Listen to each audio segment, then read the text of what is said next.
privileges and occupied the entire Burmese coast. British relations with Qing China, which had almost completely closed its ports to European trade since the middle of the 18th century, proved difficult. As a result, European merchants were forced to obtain most of the popular Chinese goods, porcelain, ceramics, silk, and tea, by smuggling. The East India Trading Company decided to exchange Chinese goods for Indian opium in these illicit transactions.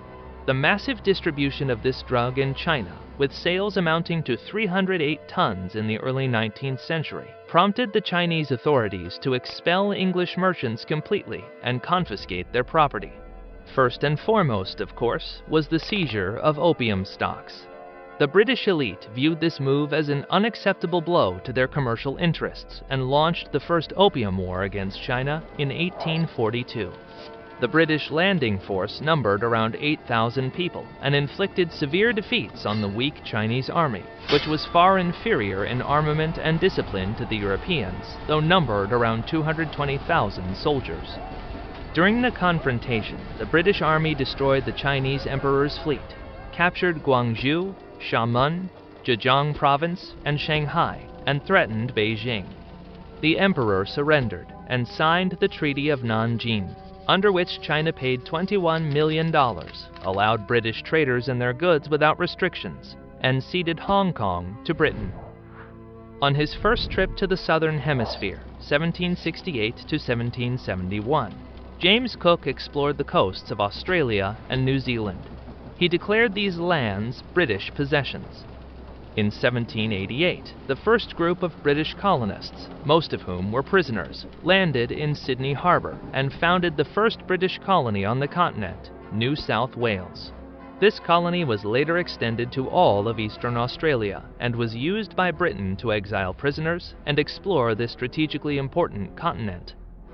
In 1803, the British settlement of Van Diemen's Land began, and eventually a colony of Tasmania was established.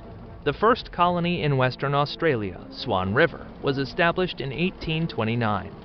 As Australia's coastal territories were poor in minerals and the soil was not very fertile, the number of people willing to relocate to Kangaroo's homeland was minimal. The situation changed slightly with the discovery of gold and diamonds in Central Australia in 1850.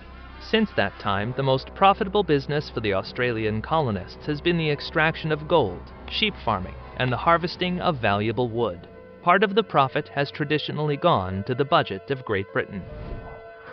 New Zealand, visited by James Cook on his first voyage, was formally incorporated into New South Wales in 1788, but settled much slower.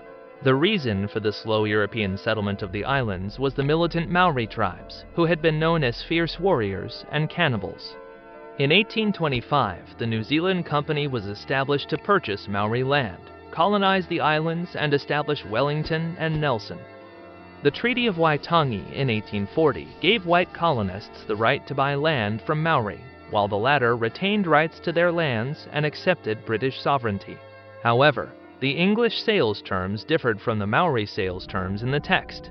This led to nearly 30 years of land war between Maori and colonists in 1843, who was supported by the British Army. The Europeans had won, and the indigenous islanders had lost most of their land.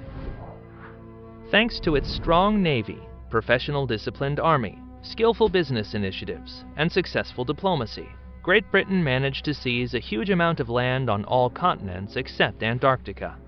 The British also managed to create the largest empire in human history. In the mid-18th century, it included Ireland, virtually the entire east and north of North America, islands in the Caribbean, Belize, Mosquito Coast, and factories on the coast of India and Bengal. Despite the secession of the United States, by the mid-19th century, the British had succeeded in significantly increasing their holdings.